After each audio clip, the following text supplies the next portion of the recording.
Grace Hayes was already copying attendance columns into the vestry ledger when the church clock struck 5, and the sound went through the thin walls like a reminder that she had chosen this life with full knowledge of its cost. The lamp smoked. Ink gathered beneath her fingernails in half-moons her mother would have called careless. Her one valise sat beneath the bench where she had pushed it on her first morning. Still not entirely unpacked because some stubborn part of her refused to pretend this narrow room with its cracked basin and slanted floorboards had always been hers. Outside, carts rolled towards the river, wheels grinding over wet stones. Inside, she wrote names she had learned to pronounce by asking men to repeat them twice, and then once again, until they looked startled that anyone had bothered. At 5:30, Reverend Pritchard came in with cold in his beard and a stack of school notices under his arm. He had the delicate way of moving common to men who spent their days around both poverty and committees. Careful with people, careful with paper, careful not to promise what he could not protect. He set the notices down and nodded towards the red-sealed envelope waiting near her elbow. "From your family, Miss Hayes." The wax held her mother's signet, a violet carved in hard lines. Grace did not break it at once. She finished the attendance row she had begun, sanded the wet ink, and only then unfolded the note. "You are expected home on Monday at noon. Your refusal has been noted. The trustees have acted accordingly. Hunger settles many principles. V.H." The handwriting was as precise as ledger script. No flourish, no anger. Viola Hayes never needed anger. Certainty served her better. Reverend Pritchard did not ask what the note said. He had seen enough of the world to read posture as if it were text, and Grace knew he had already read this one. Shoulders level, jaw set, eyes fixed, as if bad news became less real when arranged in straight lines. He reached for the notices again, then paused. "The board meets this evening. Mrs. Hayes will attend." "Of course she will," Grace said. He hesitated, then spoke with visible effort. "I am grateful you accepted this post. The men have improved already." Gratitude, she had learned, could also be warning. She folded the note into a narrow strip and slipped it into the ledger's back pocket, between expense receipts for coal and chalk. When she rose from the bench, the valise brushed her ankle. The leather had gone soft where her hand had gripped it 3 weeks earlier at the top of the townhouse stairs, while downstairs the breakfast silver clicked against porcelain, and her mother explained in the tone she used for household accounts what would happen next.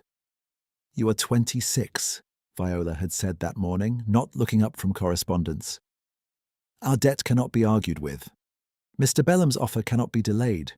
You will marry where the family requires." Grace had remained standing. The dining room curtains had been half drawn against a bright day, turning silk walls to muted cream, and her mother's face to marble. No. Viola had placed one letter aside and selected another. "Do not stage scenes. They flatter no one. Your allowance is frozen as of today. Your father's educational bequest has been reassigned through proper channels. You may return to this house when you are prepared to behave as my daughter." He left that bequest to me. He left assets to trustees. Trustees exercise judgment. Viola finally lifted her eyes, cool and almost incurious. "You have mistaken sentiment for authority." Grace remembered the scrape of chair legs somewhere beyond the door, a footman deciding whether to enter, deciding not to. She had set her teacup down without drinking and said, "Then I will earn my own bread." Her mother's mouth had moved by a fraction, not a smile, less than that. "You will discover how expensive bread is." Grace had walked upstairs, opened her wardrobe, and packed one bag.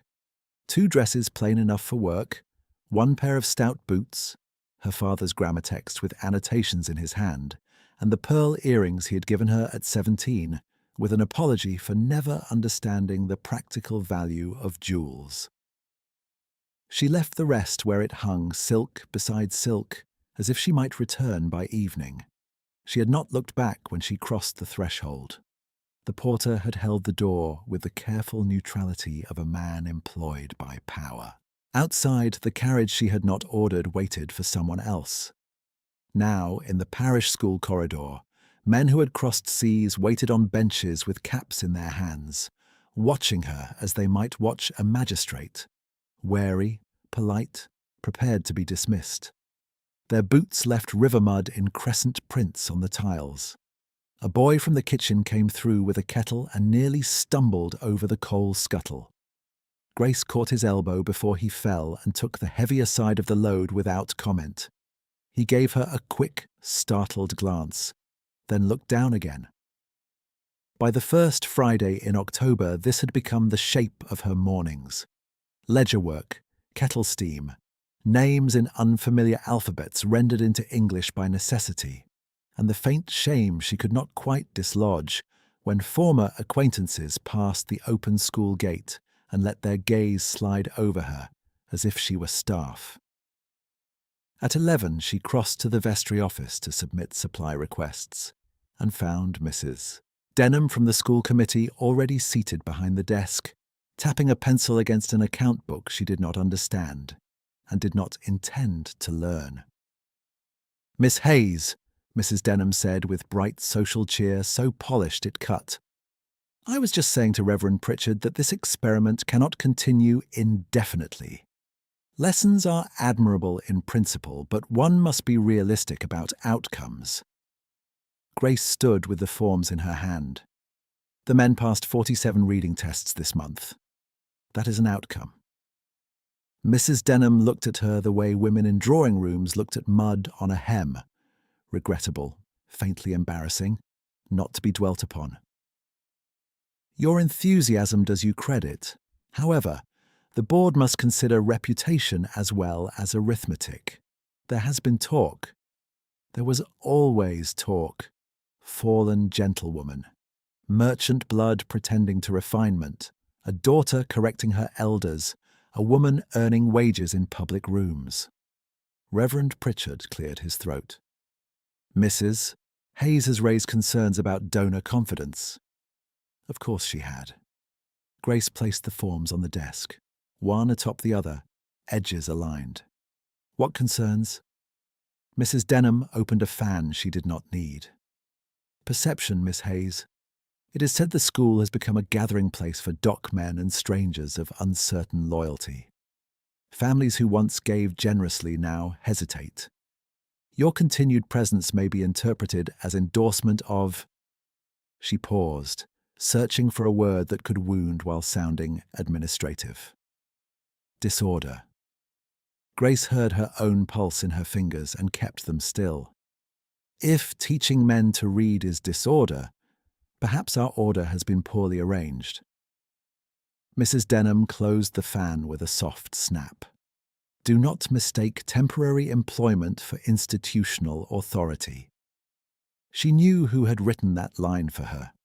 Viola's language travelled through other mouths and arrived carrying perfume, parliamentary caution, and plausible deniability. Grace inclined her head once, neither agreement nor apology. "As you wish," she said, and took the unsigned forms back.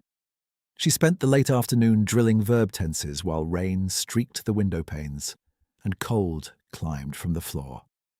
The men repeated phrases in halting unison. "I am, you are, he is." Words that sounded simple until one had lived without them in the courts where permits were granted, denied, delayed. Grace moved between benches, correcting a pencil grip, mouth shape, consonants at the teeth. She did not ask where they had slept. She did not ask what names they had left behind. She gave them the grammar first. Dignity could follow.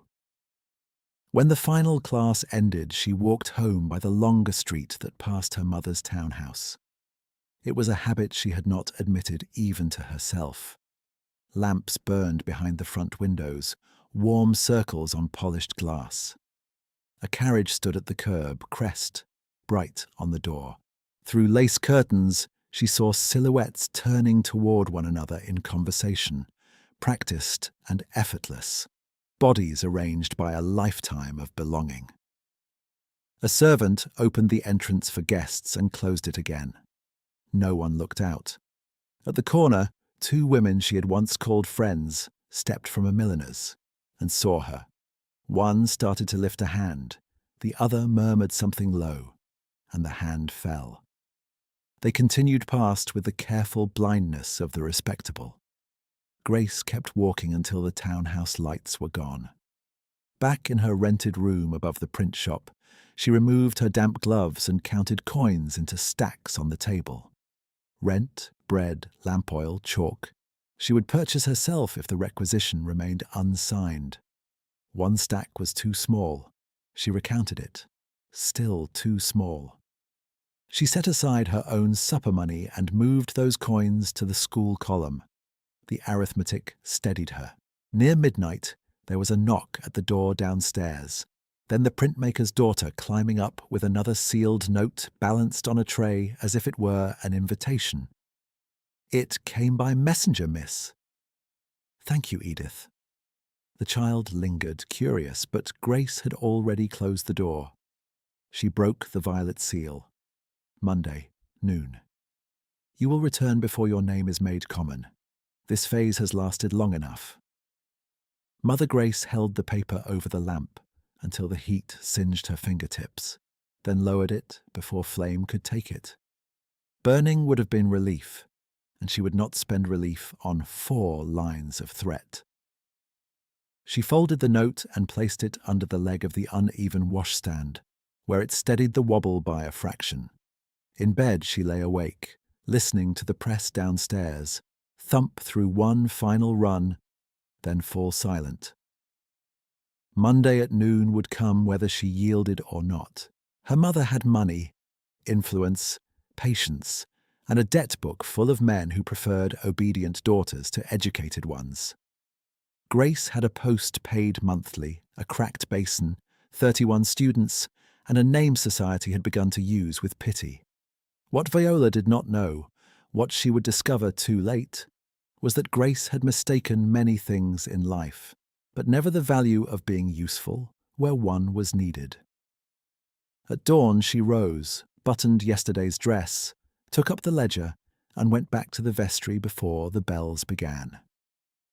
By the time the first bell began to turn in the tower, Grace had unlocked the vestry cabinet, counted 3 sticks of chalk to each classroom tin, and entered the week's coal figure in a ledger so worn that her pen caught in the same shallow groove at the bottom of each page. The routine had narrowed her life to measures and margins.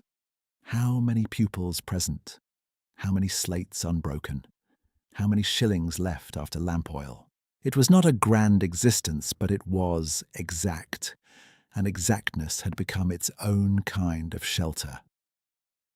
She crossed the corridor, carrying a kettle that burned her palm through the cloth, and found the schoolroom still grey with dawn. Benches stood in 2 ranks, scarred by pocket knives and years of impatient hands.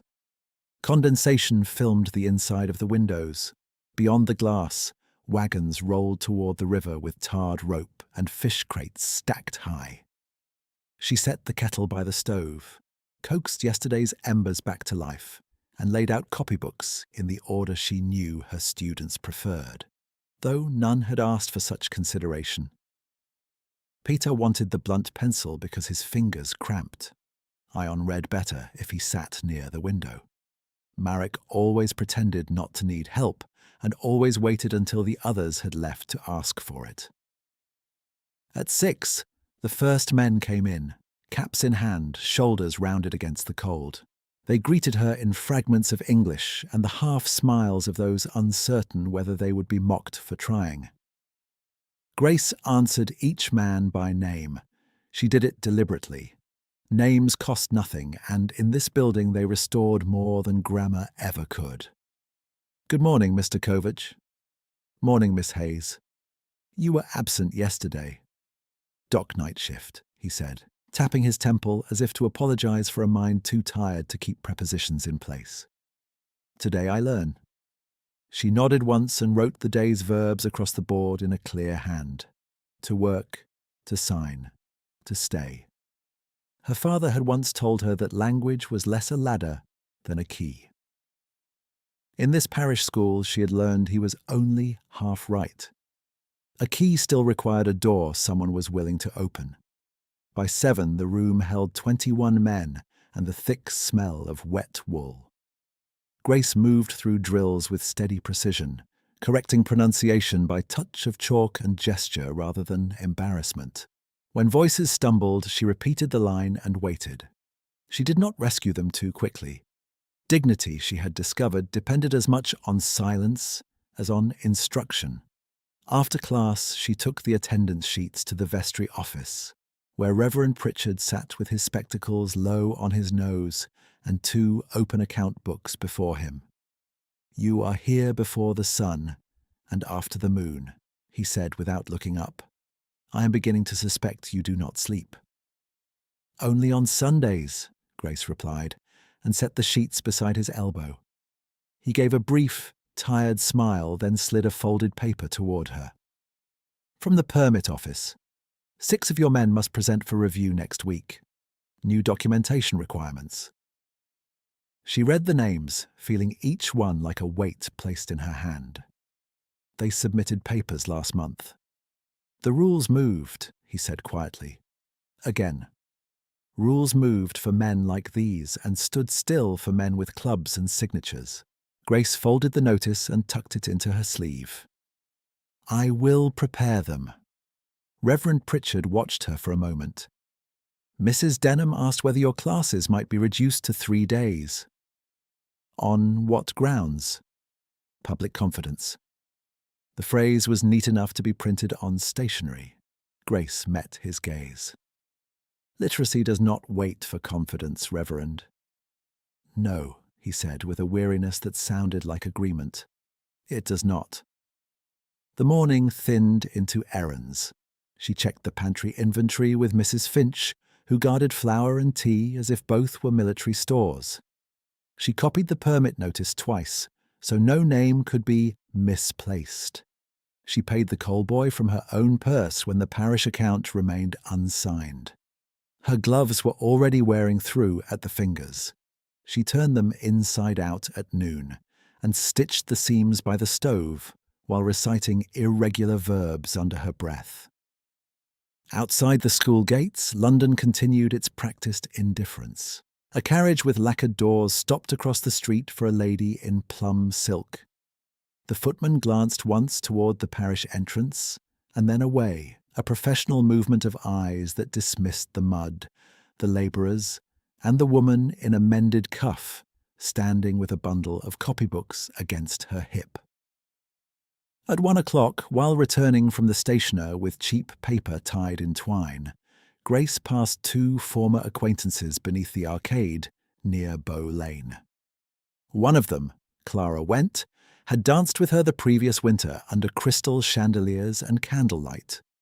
Now, Clara's gaze touched Grace's face, faltered, and settled instead on the stationer's parcel as if it explained everything.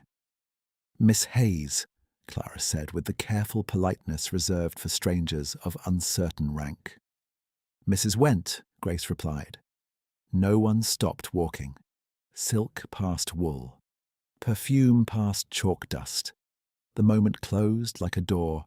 By late afternoon she was back in the schoolroom, sleeves rolled, hands inked, guiding a row of men through forms they would need to keep their wages legal and their names off transport lists. She read each line aloud, then made them read it back. Date of birth, place of origin, employer name, current address. Questions simple on paper, perilous in practice. One wrong street number could become refusal. One misspelled surname could become suspicion. Marek sat rigid over his form, jaw set. "I write. They still say no." "You write clearly," Grace said. "Then if they say no, they must say why." He looked at her as if the possibility of demanding a reason had not occurred to him.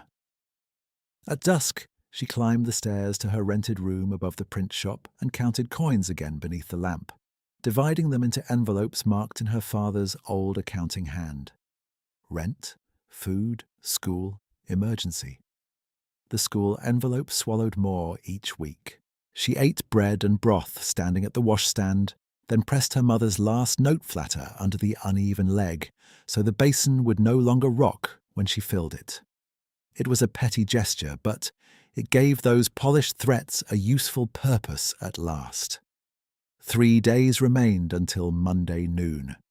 She returned to the parish before dawn again, breath clouding in the corridor, and paused at the classroom door when she heard voices in the entry hall. Reverend Pritchard stood near the register table with Constable Hales, who removed his gloves one finger at a time as if each buttoning of authority required ceremony.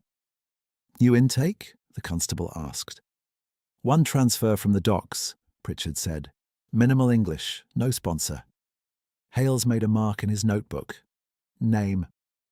Pritchard checked the register card. "Lev Orlov." The constable repeated it, flattening the vowels, then looked up as Grace stepped into the hall. "Miss Hayes," he said, "keep your men in order today. We have had complaints." "Complaints from whom, Constable?" He slid his gloves back on. "From citizens with standing."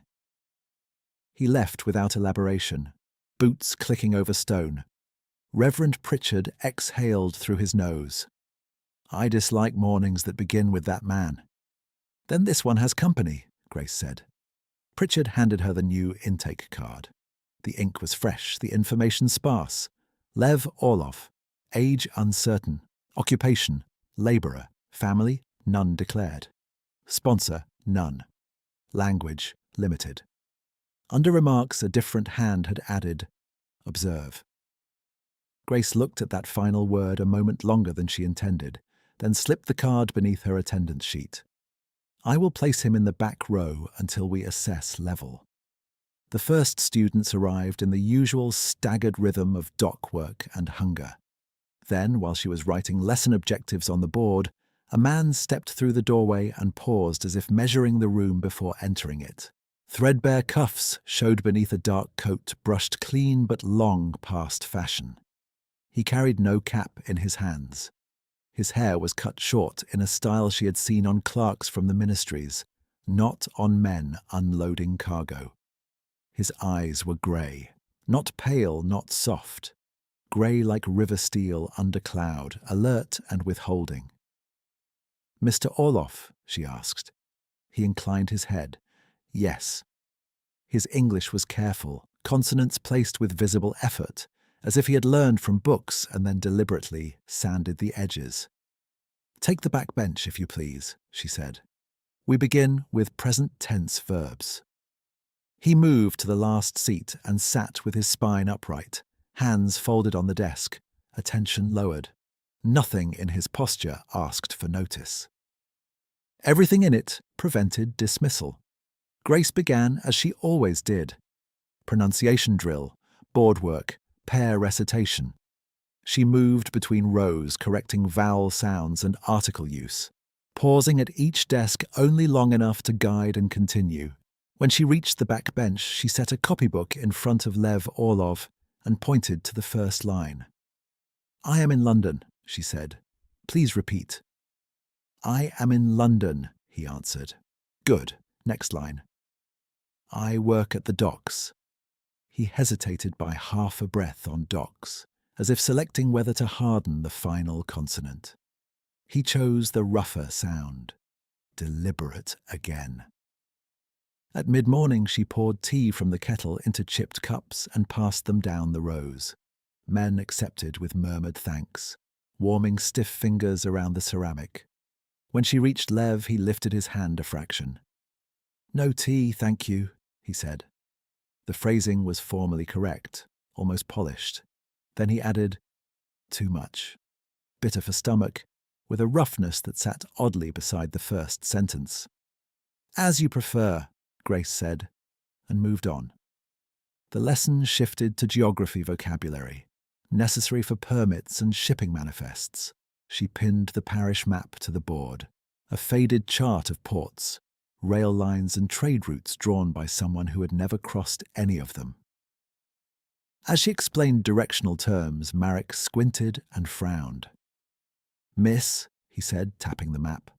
"This river, here. No go there now." Grace stepped closer. The printed line showed an old route through the Balkan interior. "The map may be outdated. We will use it for language structure regardless." From the back bench came a quiet voice. "It is wrong in 3 places."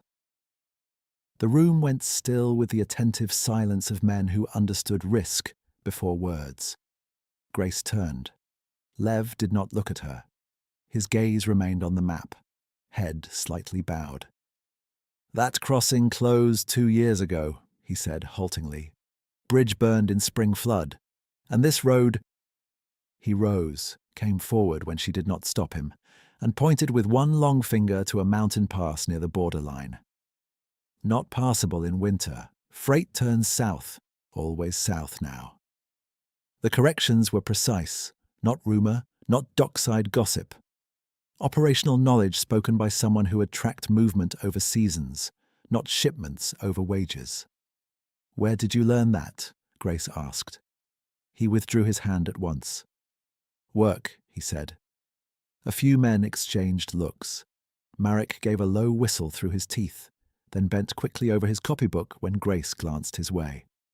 She turned back to the board and drew 3 clean lines beneath the map heading. Old route, new route. Why changed? "Then we shall improve the lesson," she said. "Mr. Orloff, if you are willing, you may provide the corrected terms and the class will copy them."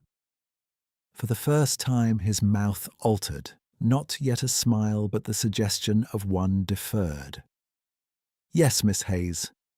He took the chalk in a grip more familiar with pens than labour tools, and wrote in a hand so disciplined that even his block letters carried schooling. Measured spacing, exact slant, no wasted stroke, did. Grace watched the white marks appear one by one and felt, not fear, but the unmistakable click of a lock turning somewhere just beyond sight. What she had called routine had shifted, quietly, with chalk dust in the air and 20 men pretending not to notice. Grace took the chalk back from him, set it in the tray, and resumed the lesson as if nothing in the room had altered, though she could feel the class attending to the space between them with the wary focus men used when they suspected rules had shifted without warning. She gave the next exercise in a steady voice, assigned pairs, and walked the aisles correcting articles and verb endings while chalk dust settled on her cuffs like pale ash. At the back bench, Lev copied every line once, cleanly, then folded his hands and waited. Not eager, not idle. Waiting as if he had learned long ago that stillness could be a kind of cover. When the noon bell sounded, benches scraped, caps were found, and the men filed out towards shifts and day wages. Grace remained to erase the board. She had just dipped the rag in water when Reverend Pritchard appeared in the doorway with Mrs. Denham and 2 committee gentlemen she recognized from donor dinners held in her mother's drawing room. Their coats were expensive and damp at the hem. Their expressions were tidier than kindness. "Miss Hayes," Reverend Pritchard said, "the committee requests a brief observation." Mrs. Denham did not wait for assent. "Please continue exactly as usual." Exactly as usual meant being measured by people who considered themselves the measure. Grace set the rag down, called back the men nearest the door, and began an impromptu drill on permit language, while the committee took seats along the wall, notebooks balanced on gloved knees. She heard every pencil stroke. She did not look toward them. "State your name for the record," she said to Petar. He stood, shoulders squared. "My name is Petar Kovac." "State your current address." He stumbled on current, recovered, finished the line. Grace nodded once. "Clear enough for a clerk to understand. Sit." Mrs. Denham's fan clicked open and shut in a rhythm that implied deficiency. One of the gentlemen raised his hand as though in Parliament. "Miss Hayes," he said, interrupting mid-drill, "do you consider this practical education or moral theatre?" The men in the benches went very still. Grace kept her gaze on the copybook in front of her. "I consider it necessary," she said. He smiled with practiced regret. Necessary perhaps, but perhaps sentimental in method.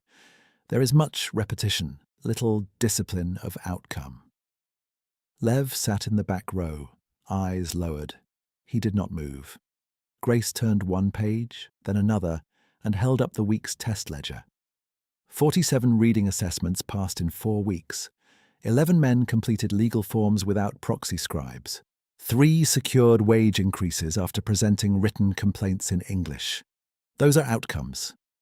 The second gentleman leaned toward Mrs. Denham and murmured just loudly enough to carry. "She speaks as if running an academy."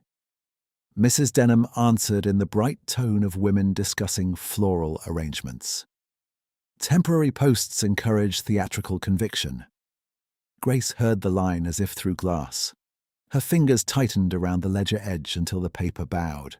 She set it down flat before anyone could see. Reverend Pritchard cleared his throat. The class will now demonstrate dictation. She dictated 3 sentences, then had each man read his line aloud. Mistakes came, then corrections. No one laughed. No one apologized. The committee wrote in silence. When it ended, Mrs. Denham stood.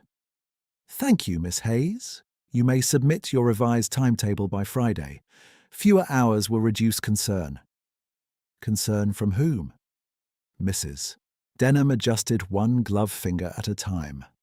"From those who keep this institution solvent." The committee left in a drift of wool and perfume. Reverend Pritchard lingered a breath, as if to say something, then followed them down the corridor.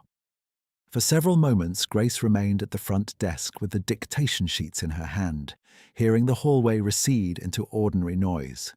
A porter's boots, a kettle lid, someone laughing 2 rooms away. Her pulse thudded in her wrists. She sorted the papers by neatness because neatness could be done when justice could not. One by one, the remaining men took their caps and went. Marek paused, touched the brim in awkward thanks, and disappeared.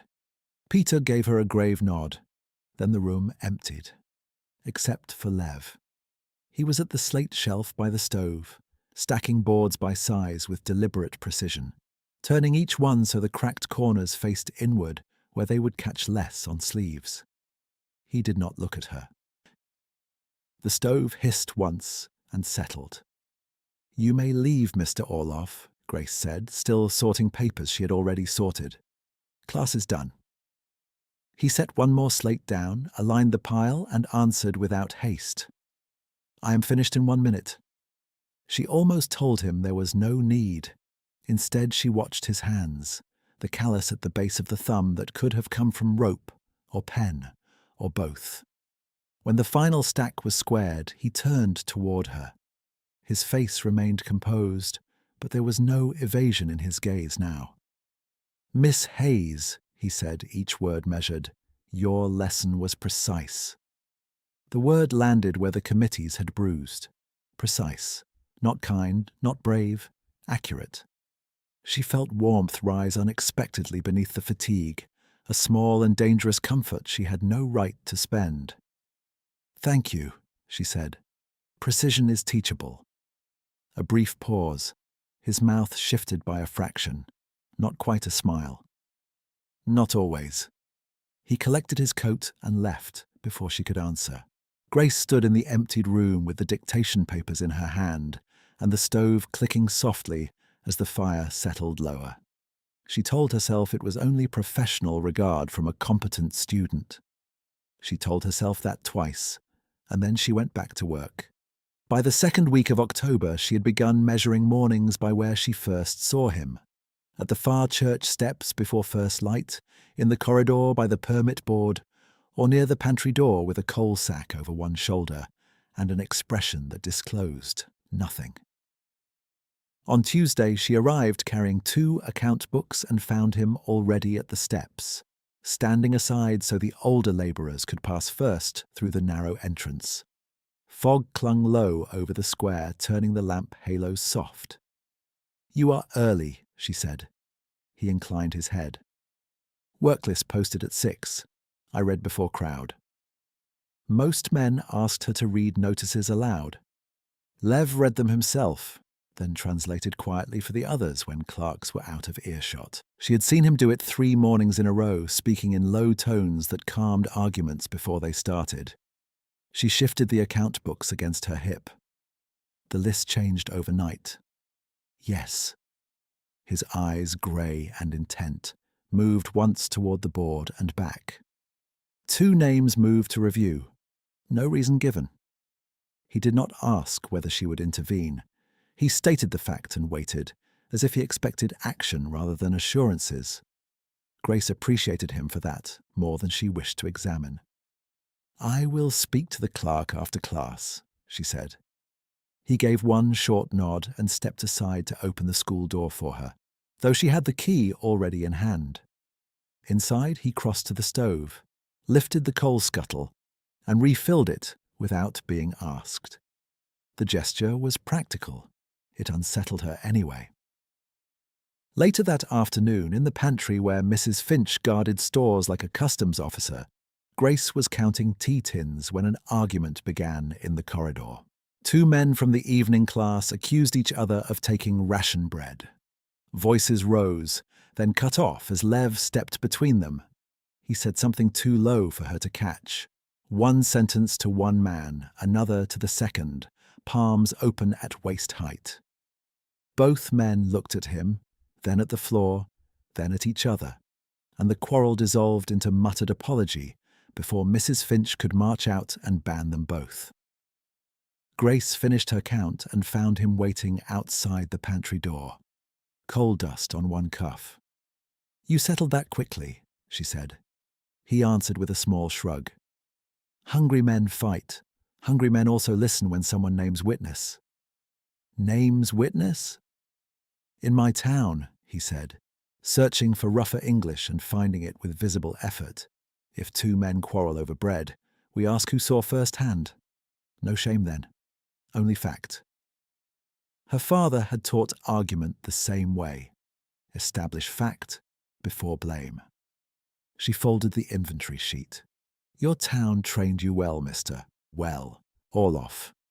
He held her gaze for 1 beat longer than propriety required. "And yours, Miss Hayes." She should have said yes. Instead she said, "Mine trained me for better silver and worse conversations." For the first time she heard the ghost of humour in his voice. "Then parish school is improvement."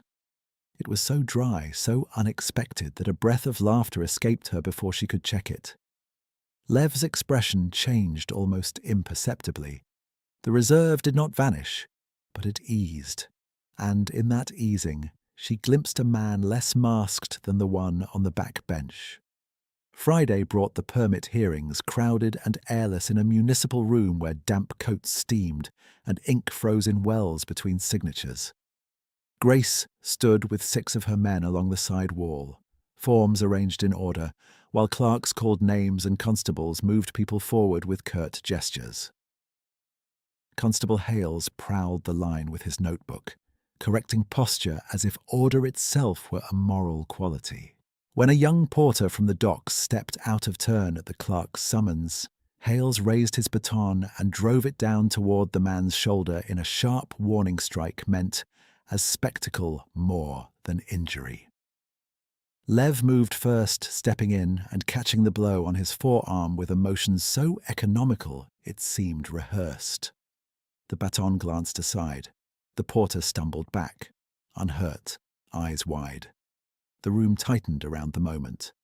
Hales drew himself up. "Stand clear." Lev released the baton at once and took 1 pace back. "He heard wrong name," he said in rough English, voice low. "No disorder." Hales stared at him, measuring insolence against witnesses, then snapped his notebook shut. Keep your place." No apology followed. None was expected. Grace felt the thud of her own pulse in her throat. She wanted to ask whether he was hurt. She did not. Inquiry could expose what composure protected. Instead, she moved the porter back into line, adjusted the man's form with steady fingers, and said, "Read only when your name is called, nothing else." When Lev's turn came, he stepped to the clerk's table and signed the register. Grace saw the pen move once across the page, swift and controlled. The hand was not merely literate, it was cultivated, the script of private tutors and ministries, elegant even in haste. The clerk glanced down, then up. "You write well for dock labour." Lev's expression did not alter. "I had school, long ago." The clerk grunted and sanded the line dry. After the hearing ended, dusk had already gathered over the square. The men dispersed in twos and threes, clutching stamped forms as if they were travel papers through weather. Grace stood beneath the annex lamp, checking names against approvals. One missing stamp. She found it tucked behind the third page and exhaled slowly. Lev waited a few steps away, coat collar turned against the wind. His right sleeve was brushed with chalk from morning class, and a faint dark mark where the baton had struck. He noticed her glance and lowered his arm as if to hide it. "Everyone cleared?" he asked. "For this week," she said. He nodded once. "Good." She should have thanked him for what he had done in the hearing room. She should have asked where he had learned to move like that, to write like that, to command quarrels with 3 sentences and silence. Instead, she folded the approved forms into her satchel and said only, "Class at dawn tomorrow. Bring your copybook."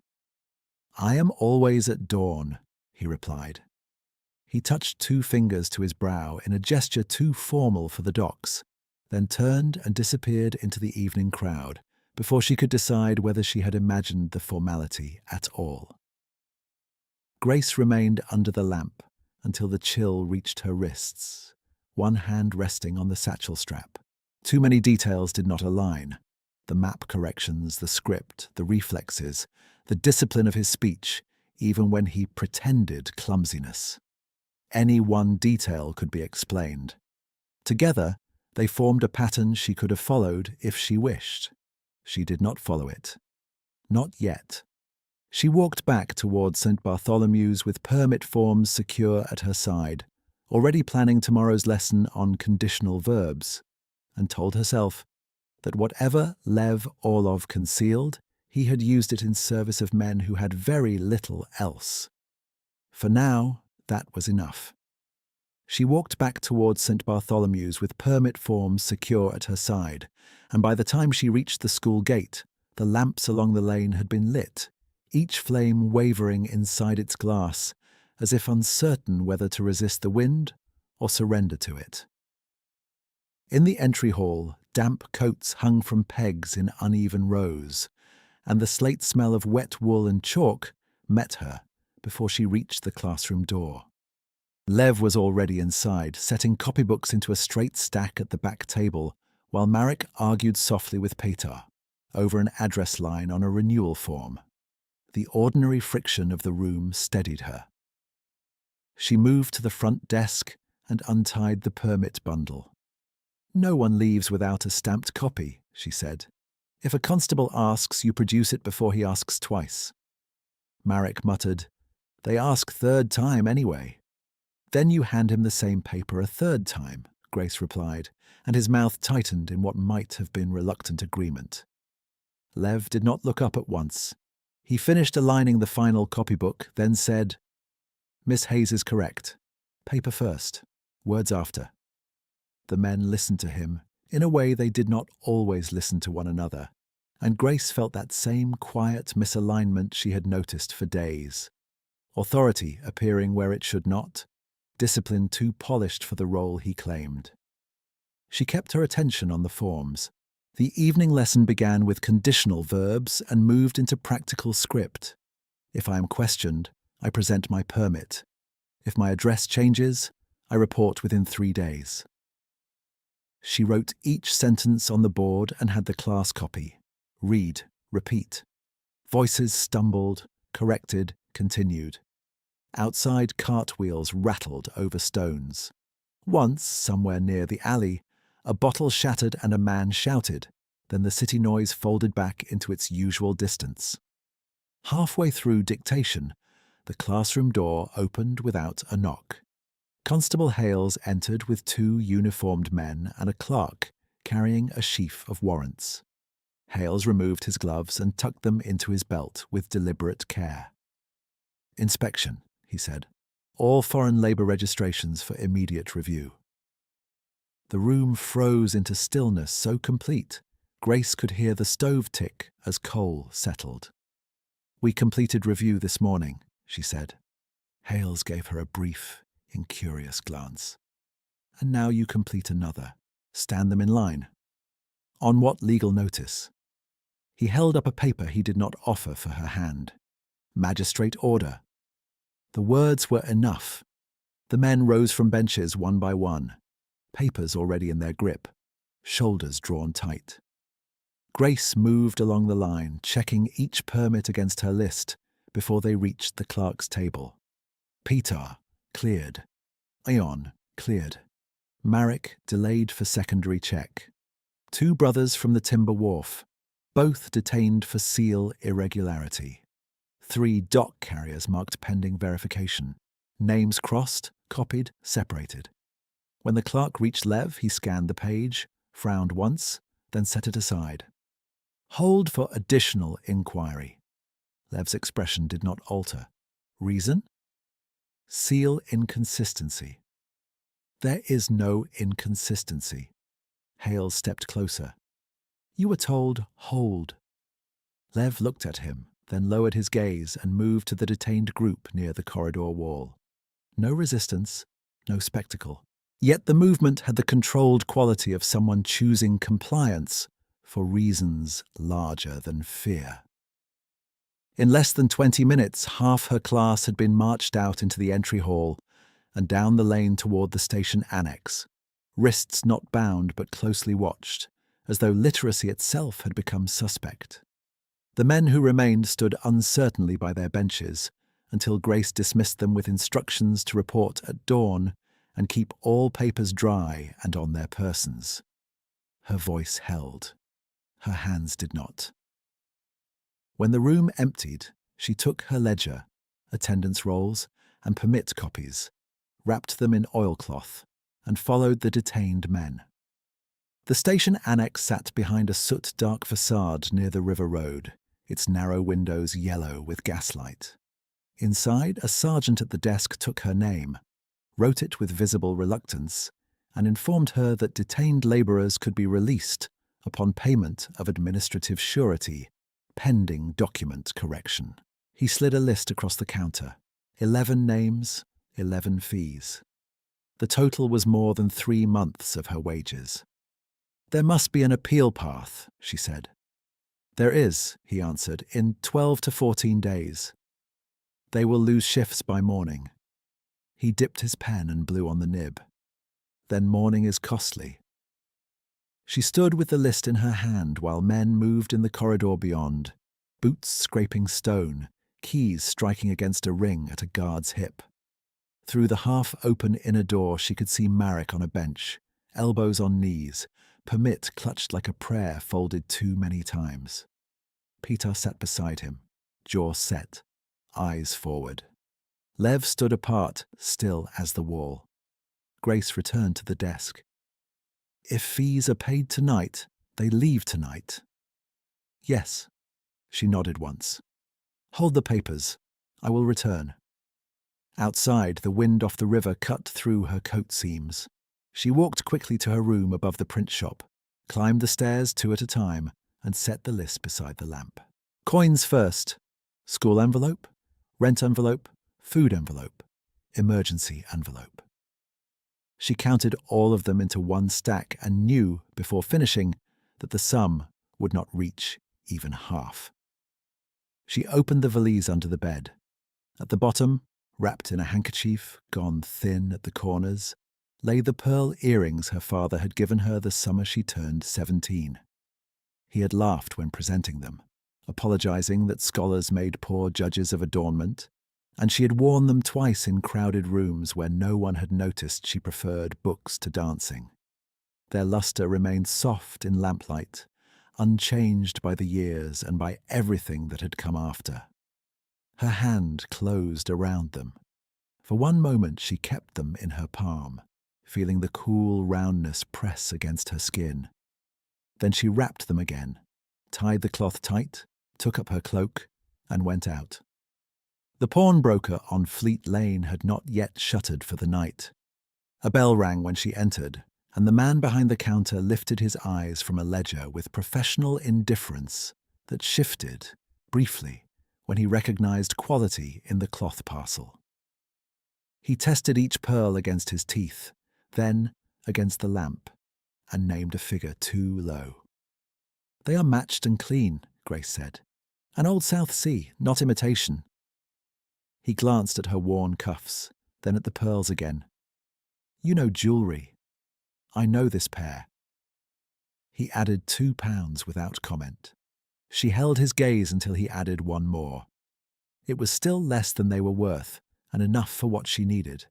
She signed the ticket, took the notes and coins, and left the claim slip on the counter. By the time she reached the station annex again, the clock in the chapel tower had struck 10. The same sergeant took the money, counted it twice, and stamped release orders with bureaucratic reluctance, each thud of the seal landing like a small reprieve. "Next," he called, passing the papers to a guard. One by one the men were brought out, dazed with fatigue and hunger, documents tied with twine. Marek accepted his packet as if expecting it to vanish when he blinked. Peter bowed his head toward Grace without speech. The two brothers crossed themselves in quick, practiced motions and stood aside for the others. Lev emerged last. He had a faint bruise darkening along his temple, no dramatic injury, only a mark where authority had rested its hand too hard. He looked at the release slip in his own hand, then at her. "You paid," he said. "They are my students," she answered. His grey eyes held hers for a long moment, unreadable and intent. "At cost." "Everything has cost," she said, and turned before the line could become conversation. At the bakery stall still open near the bridge, she spent the last of the notes on yesterday's loaves and hard cheese, then carried the parcels back to the parish kitchen, where Mrs. Finch, roused from her stool by the noise, blinked at the sight of 11 men and a woman with flour on her sleeve, and resolve in every line of her posture. "Kitchen is closed," Mrs. Finch began. "Then reopen it for 10 minutes, Grace said, setting bread on the table. "Charge the tea against my account." Mrs. Finch looked at the men, at their stamped papers, at Grace's face, and said only, "Kettle is still warm." They ate standing, quiet with exhaustion. No one asked how she had paid. No one offered thanks loud enough to humiliate the moment. Lev remained in the corridor, one shoulder against the wall, watching the doorway while the others ate first. When Grace handed him a slice, he accepted it with a small incline of his head. "You should eat," he said. "I will." He did not answer. He broke the bread in half and gave part to the youngest porter without looking for acknowledgement. 3 days passed before the school returned to its ordinary rhythm, and ordinary now meant men touching permits in their pockets every time boots sounded in the corridor. Grace rewrote lesson plans to include legal vocabulary twice daily. She copied each student's documents in duplicate and stored one set in the vestry cabinet, one in her satchel, so that no vanished file could erase a name by convenience. Her purse stayed nearly empty. Rent waited. Bread thinned. She said nothing. On the 4th morning, Reverend Pritchard asked for attendance ledgers before sunrise, because a magistrate requested audit support for parish accounts. Grace arrived early, keys cold in her hand, satchel strap biting into her shoulder where the leather had stiffened with rain and use. The corridor was still dim. Only the vestry door showed light beneath the frame. As she reached for the latch, voices came through the wood. One was the magistrate's, cautious and male, words blurred by the panel. The other she knew at once. Viola Hayes spoke as she had always spoken when discussing household costs, dowry negotiations, and servants to be dismissed before winter. Flat, measured, without heat. "You need the foreigner to speak," Viola said. "My daughter is useful bait. He will speak to save her reputation." Grace stopped with her hand on the strap of her satchel. The leather edge pressed into her palm until sensation fled from her fingertips. Inside, the magistrate murmured something she could not catch. Viola answered, each word distinct. "Do not overcomplicate this. She mistakes stubbornness for principle. Place her where she can be observed, and the quiet one will move. Men like him always do. Not sorrow, not anger. Calculation, spoken in the same cadence she once used to direct florists for winter dinners. Grace did not breathe for one count, then another. Her pulse struck hard at the base of her throat. She could feel the chill from the corridor stones through the thin sole of her boot, could smell wax and old paper through the crack under the door, could hear her own blood with humiliating clarity. Her hand tightened on the satchel strap until the knuckles whitened, then steadied. She stepped back without sound. The ledgers could wait 1 minute. 2. She turned from the vestry door and walked down the corridor, spine straight, pace even, face composed for any eye that might glance her way from the kitchen passage. At the bend by the narrow chapel window, she paused only long enough to set the satchel down on the sill and flex her fingers back to life, one by one, until they obeyed again.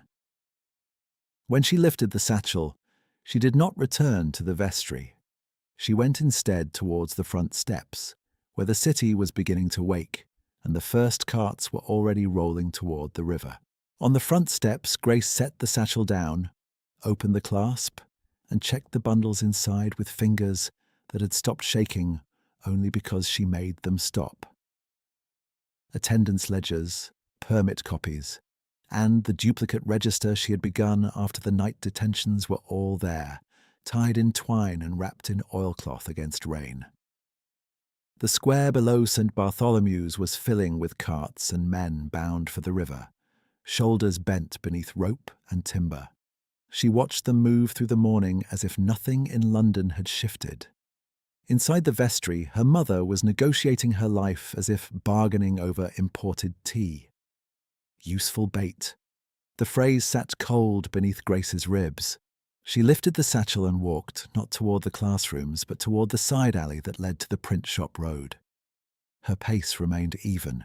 She kept her head uncovered until the wind forced her to pull up her hood, and by the time she reached her room, she had already made the decision that would end any route back to her old name.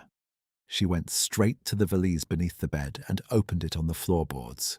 2 plain dresses, her father's grammar text, a comb, mending needle, spare stockings, and the rent receipt book she could not afford to lose. She added the satchel of records last, laid flat so the leather would close without strain. On the table, the pawn ticket for the pearls remained where she had left it. She slipped it into the front pocket and shut the valise with both hands. A knock sounded downstairs, then footsteps on the stair. Edith from the printmaker's family appeared in the doorway, cheeks pink from cold, a folded envelope on a tray balanced against one palm. "Messenger brought this, Miss Hayes." The seal was violet. Grace took the envelope and set the tray back into the child's hands. "Thank you, Edith. Please ask your father for a cab if one passes. I am going out at once." Edith nodded, eyes wide at the valise, and disappeared. Grace broke the seal without sitting. "You will report home by noon. You will resign your parish post before witnesses. Further stubbornness will be corrected publicly." VH. She read it once, folded it into a narrow strip, and placed it inside the valise with the ledgers. Not as a warning now, as evidence of intent. By the time the church bell struck 8, she was in a hired cab, crossing toward Whitehall, the valise braced against her knees, and the city's soot-dark facades sliding past in wet blocks of stone and glass. The driver asked no questions. At the Foreign Office annex, 2 sentries stood beneath a carved lintel blackened by years of smoke. Grace stepped down, paid from the last coins in her purse, and carried the valise up the steps herself. The outer clerk looked up with irritation already prepared. He was young, neat, and very certain of procedure. Public petitions are filed on Tuesdays. I am not filing a petition, Grace said. I am submitting financial records relating to diversion of refugee funds and coercion of witness testimony. His expression thinned. To whom? To whoever is least interested in social convenience. He blinked once, then recovered his manner. Name? Grace Hayes, acting instructor, St. Bartholomew's Parish School. Recognition flickered not of her work, but of her family. He reached for a register, dipped his pen, and hesitated. Mrs. Viola Hayes sits on several civic boards. She does, Grace said. Write my name correctly. He wrote. A second clerk was summoned, older and less decorative, with iron-grey hair and a scar at the chin. He examined her valise, asked whether she understood the legal consequence of false declaration, and listened without interruption as she listed the contents one by one. Duplicate class rolls with names later removed from official copies. Receipts for release fees charged without standard review interval. Correspondence from trustees redirecting funds from language instruction to discretionary accounts, and weekly letters threatening economic compulsion to force her withdrawal. The older clerk said, You accuse a board member and a magistrate in substance, Miss Hayes. Are you prepared to sign that claim? Yes. You may be cross-examined publicly. Yes. You may lose your post before inquiry concludes. I already paid for that outcome, she answered. He held her gaze, then rang for a guard. Take Miss Hayes to Chamber 3. Seal the valise in her presence.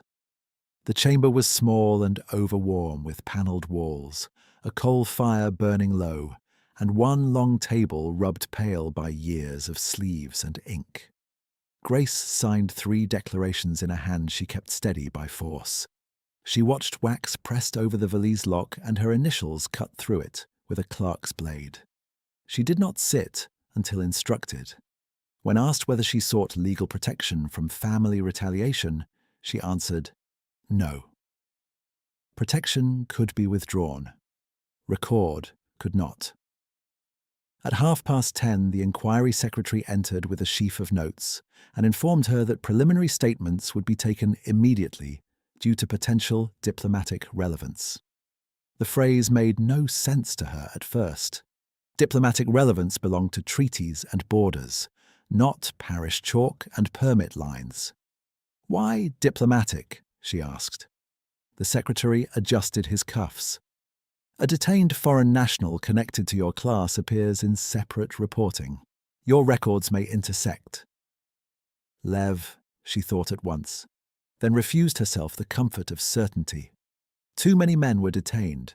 Too many names were bent by clerks into categories useful to power. They began with accounts, dates, sums, signatures. Grace identified each page and explained each discrepancy, never raising her voice, never extending inference past what ink could support. Once, when a barrister attempted to characterize the detentions as routine administrative burden, she answered with 4 words. Routine does not starve. He stopped writing long enough to glance up. Near noon, the chamber door opened, and Viola Hayes entered with the controlled calm of a woman arriving late to a committee luncheon. Her travelling cloak was dark green, her gloves immaculate, her expression composed almost to boredom. Behind her came Magistrate Ellery, lips compressed, and Mrs. Denham, who looked briefly at Grace's worn cuff and then away. Viola did not look at the valise first. She looked at Grace. "You have embarrassed yourself sufficiently," she said. "Stand up and come with me." Grace remained seated until the secretary gave permission to speak. "No. This performance ends now." It already did. The magistrate intervened in a conciliatory tone that carried no mercy. "Miss Hayes is under strain.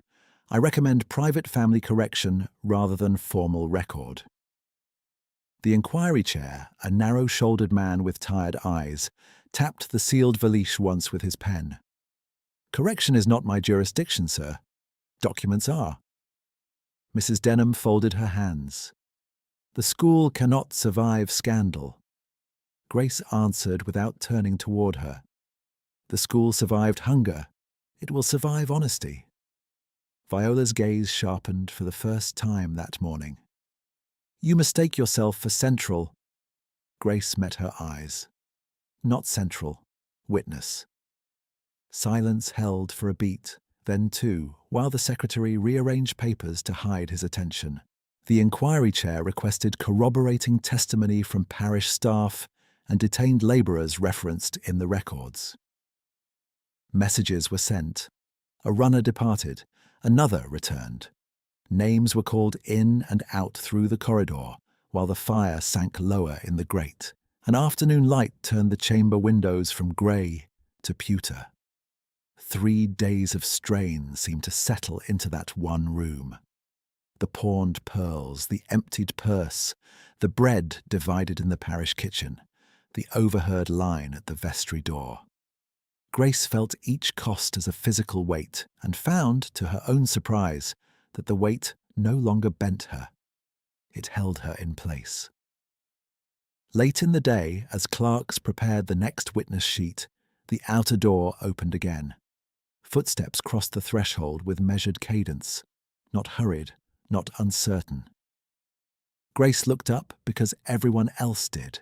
The man who entered wore diplomatic uniform in deep navy trimmed with restrained silver braid, gloves tucked under one arm, posture unforced and absolute. His hair was combed back from his face, and without the dock coat and threadbare cuffs, there was no disguise left to explain away what she had seen in fragments for weeks. The grey eyes were unchanged, alert, withholding, now unmistakably at home in authority. Lev did not glance around the chamber for orientation. He came to the witness place, inclined his head to the chair, then turned to Grace. When he spoke, his English was fluent, unaccented, every vowel clean. "I am Alexander Varga, envoy to the Crown, and Miss Hayes has told the truth when truth was expensive." No one moved. The words were simple enough for a school slate.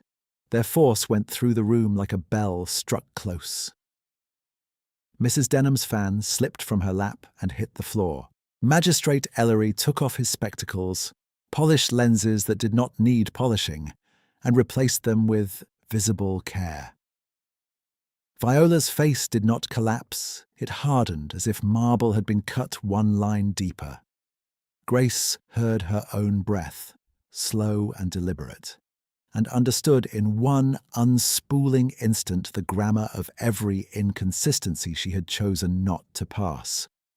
The corrected map routes, the disciplined signature, the reflex in the permit hall, the authority that arrived before introduction and never asked permission. The inquiry chair rose. "Your Excellency, we were not informed." "You are informed now," Alexander said. He gave his statement without ornament. He had entered St. Bartholomew's under protection status to assess allegations of document trading that affected foreign labourers from treaty states. He had observed classes and permit reviews in person. He had witnessed Miss Hayes pay release sureties from private means. He had witnessed attempts to leverage her social vulnerability to force contact and extract information outside lawful channels. He submitted a sealed memorandum from the legation corroborating her records. The memorandum changed hands. Wax was checked, signatures matched. Procedure, so often used against the powerless, now moved with sudden precision in her defense. Grace did not speak while he testified. She watched his profile in the lamplight, the measured stillness of his shoulders, and felt not triumph, not yet, but a profound realignment. She had thought herself alone in a narrow corridor between power and harm. She had been seen the entire time, not as bait, not as useful ornament, but as a person whose exactness mattered.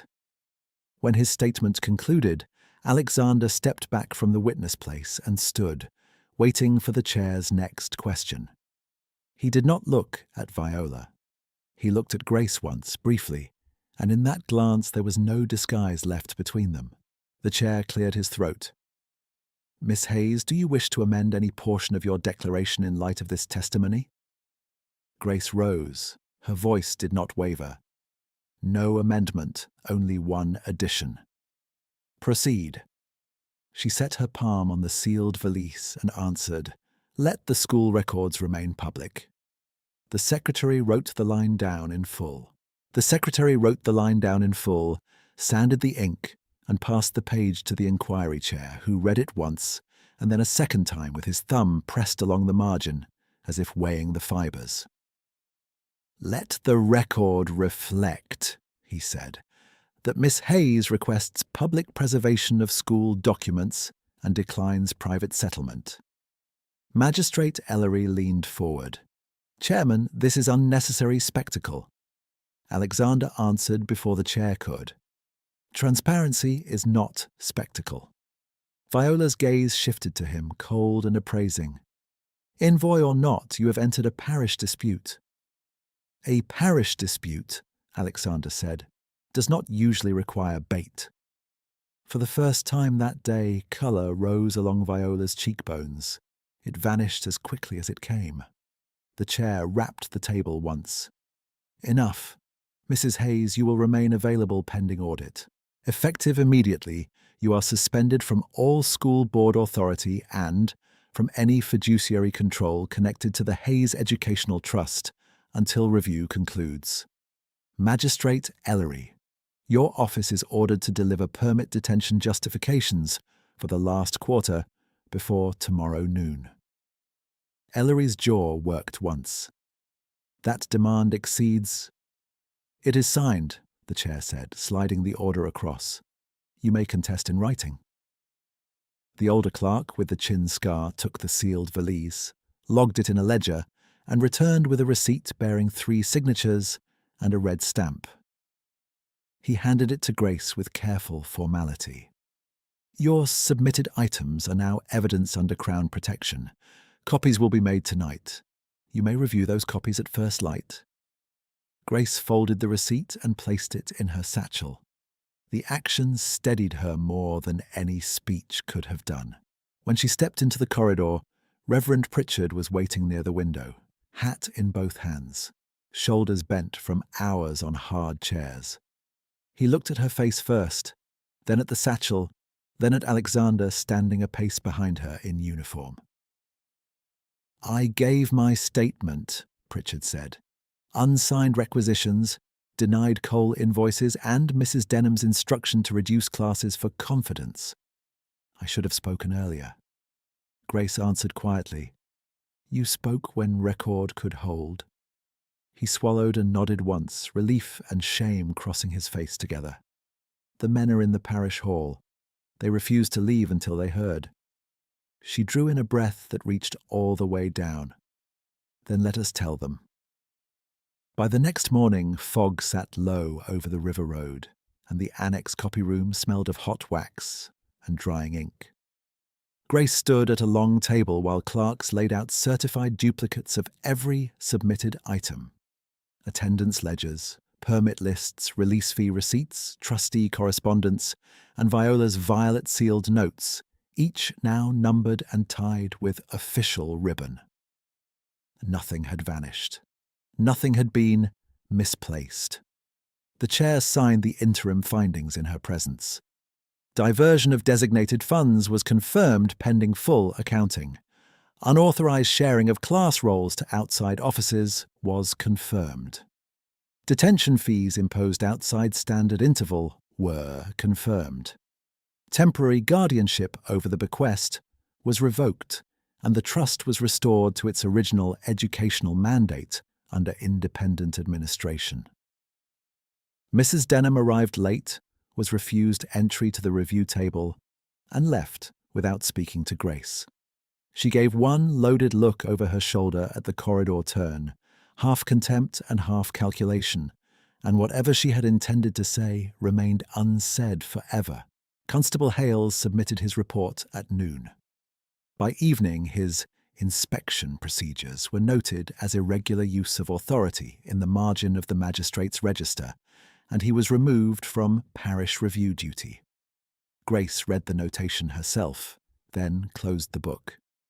That afternoon she returned to her rented room above the print shop to settle what remained unsettled.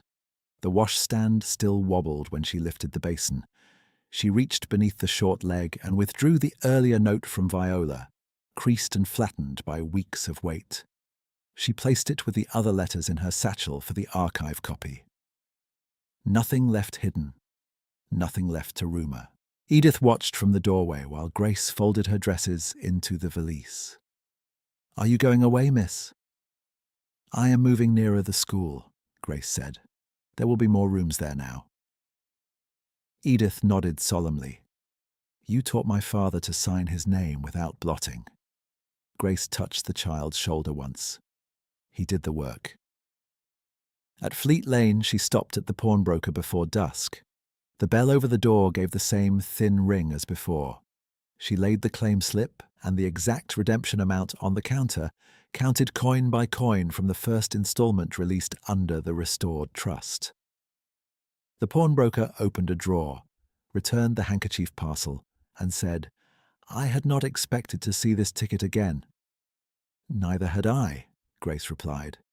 Outside, she untied the cloth and looked at the pearls in her palm. Their sheen was unchanged. She wrapped them once more and placed them in the inner pocket of her coat, not as ornament now, but as witness that loss had not been final. 2 days later, St. Bartholomew's vestry held more people than chairs.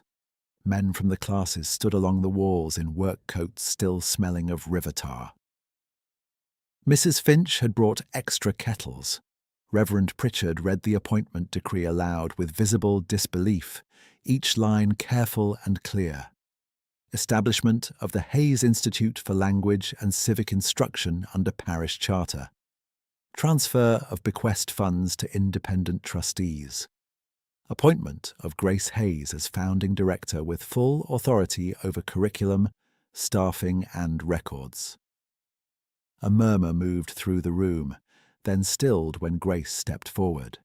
She did not make a speech. She placed 3 ledgers on the table and opened them to blank pages. "We begin again," she said. "No name will be entered without a duplicate. No fee will be charged without written basis. Every student receives a copy of his own file." Marek lifted his hand as if in class. "And if Clark says file missing?" Grace met his eyes. "Then we produce ours." Petar gave a short nod. Ion crossed himself once, quickly. At the back, Mrs. Finch wiped her hands on her apron and pretended not to wipe her eyes.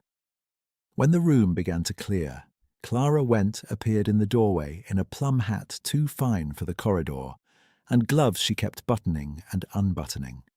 Her gaze met Grace's, then dropped to the ledger, then rose again. "I heard," Clara said. "I should have spoken to you in Bow Lane." Grace closed the ledger gently. "You did not." "No." The silence stretched, honest and unadorned. Clara inclined her head. "I wish you well, Miss Hayes." "Thank you, Mrs. Went." Clara left. She never returned, and Grace never wondered again what explanation had stopped her hand that day under the arcade. By the first Monday of November, the new brass plate was fixed beside the entry. Hayes Institute. The same stone steps, the same draft under the door, the same stove that clicked when coal settled. Different terms. Grace stood in the vestry at dusk reviewing the first week's intake, sealing duplicate packets with the Institute mark. The room that had once reduced her to temporary inconvenience now carried her decisions into law. She heard measured footsteps in the corridor and knew them before he appeared. Alexander paused at the threshold until she looked up. In plain, dark coat rather than uniform, he seemed nearer and no less formidable. The grey eyes were watchful, the reserve familiar now, rather than opaque. "Miss Hayes," he said formally, then corrected himself. "Director Hayes." She set down the seal. "Envoy Varga." A brief change touched his mouth. "Alexander, if you permit." "Grace," she said. He came in and placed a slim packet on the table. "Final diplomatic memorandum. Route corrections from your map lesson were appended to transport policy this morning. Your classroom notes are now official training material for consular clerks." She looked at the packet, then at him. So that was the test. Not a test of knowledge. His voice lowered, still precise. A test of character. I had already seen your records. I'd not yet seen how you spent what you could not spare. She absorbed that without flinching. You watched me buy bread. Yes, and said nothing. I had no right to shape your choice. The fire snapped softly in the grate. Outside, a cart passed and faded towards the river. He rested one hand on the back of the nearest chair, not taking the seat. "My posting allows me to fund language missions in 3 ports beginning next quarter. St. Bartholomew's will become the model site if you agree. I'm asking whether you will continue this work with me, publicly, without disguise, and on your own terms." No flourish, no plea. A question placed cleanly between them. Grace thought of the violet notes now archived, of the valise receipt folded in her desk, of the pearls returned to her pocket, of men reading their own names in rooms where they had once stood silent. She did not hurry the answer. "Yes," she said. The words settled into the room with quiet finality. Alexander exhaled as if releasing a held line. He did not reach for her. He did not need to. He moved beside her at the table and opened the new register to the first page while she dipped her pen. Together, they entered the next name in a hand that left no space for erasure.